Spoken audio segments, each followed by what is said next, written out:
to remain with us until the end of the world. Who is this man?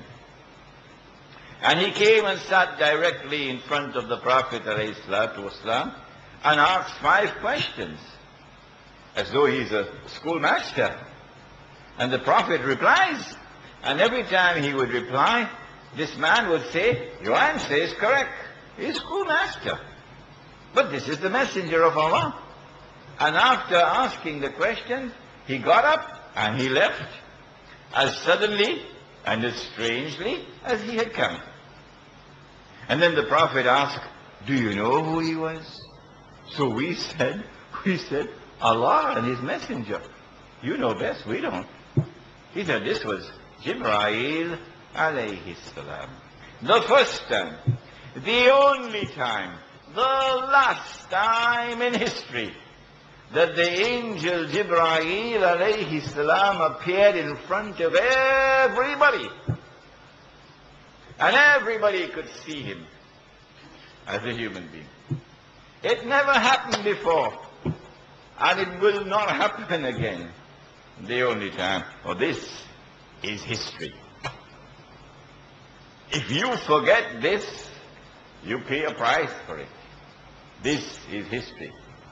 Question 1 was, what is Islam? Question 2 was, what is Iman? And then came question 3. What is Al-Ihsan? I wish that they had not invented the word Sufism. Really. There was no need for it. I wish that the term Tasawwuf had never been invented. My life would have been easier. Easier. Whoever did it, whatever be the reason why he did it, did something which was wrong, should not have been done.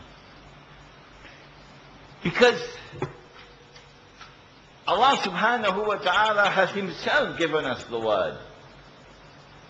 And the Quran tells us, وَالَّذِينَ جَاهَدُوا فِينَا, those who strive and struggle, make jihad in us, to reach us. لَنَهْدِيَنَّهُمْ سُبُلَنَا, we will guide them to the paths which lead to us. وَإِنَّ اللَّهَ لَمَعَ الْمُحْسِنِينَ, and Allah is ever with those who struggle for al-ihsan. Al-ihsan. And the Prophet is asked, what is al-ihsan? So it is there in the hadith and it is there in the Quran. Al-ihsan is tasawwuf. There is no difference between the two. Why then did we need the term tasawwuf? So that people could accuse us of bid'ah and haram? Huh?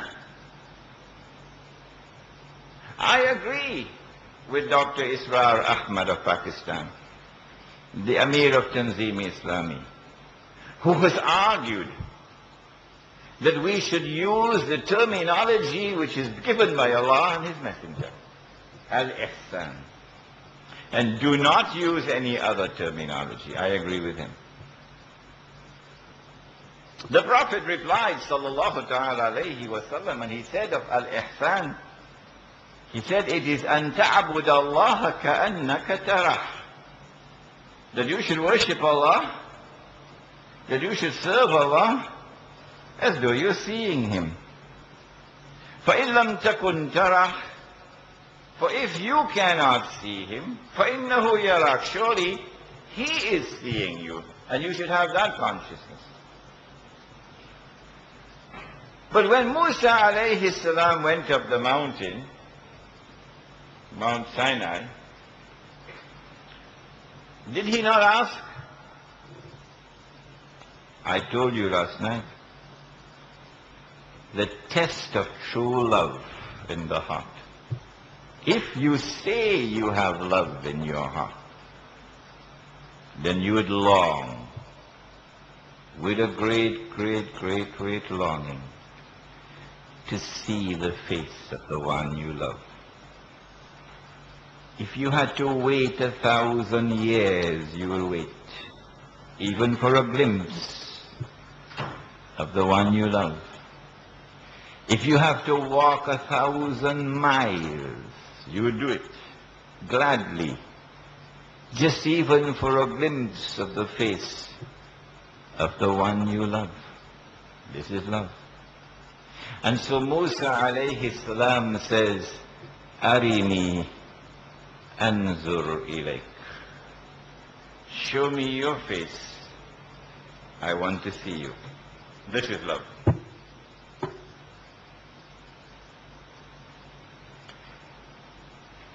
He replies, and he says, Lan tarani.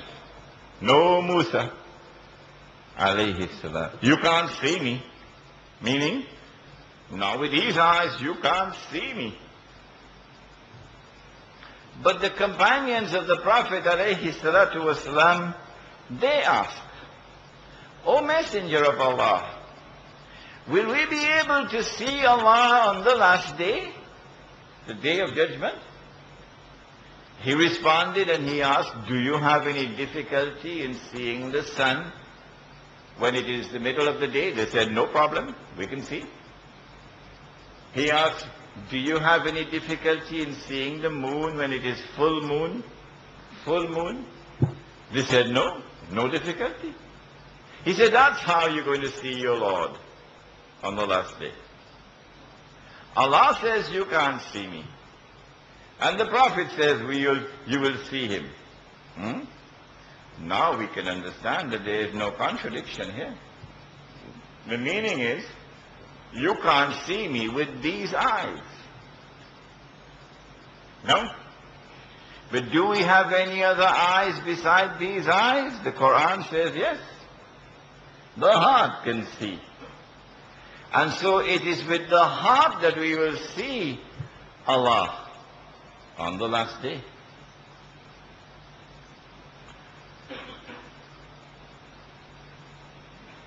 How can the heart see?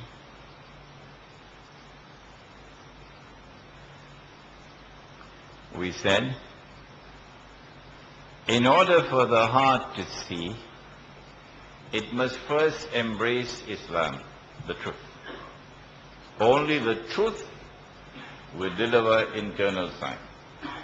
Okay? Tell that to Washington for me. And then, after you've embraced the truth must travel from your lips and enter into the heart. And then it is called Iman. In order for it to enter into the heart, we have to live the truth. We have to live the truth with sincerity. We will be tested.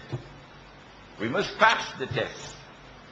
The only way I can buy a house, the only way I can buy a flat in Singapore is to take a bank loan on interest. There is no other way. You lie. You should be ashamed of yourself for lying when you say there is no other way.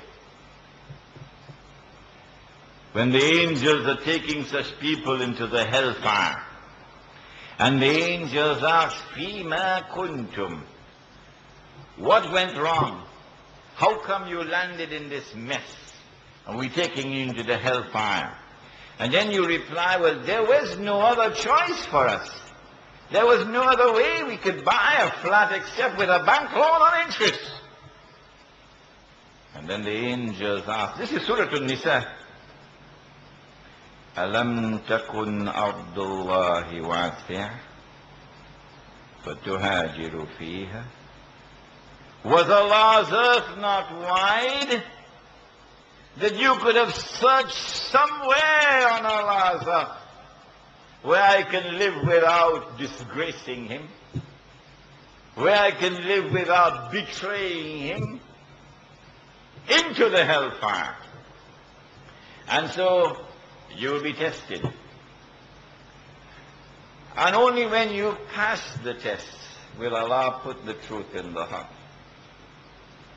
In order for the heart to accommodate the truth, the heart must now be cleansed and purified. This is called tazkiyah, internal purification. And then, after the heart has been purified, and the heart is turned to Allah, not to the Toyota Camry, to Allah, then Allah will put nur into the heart. And now you can see what otherwise you could never see.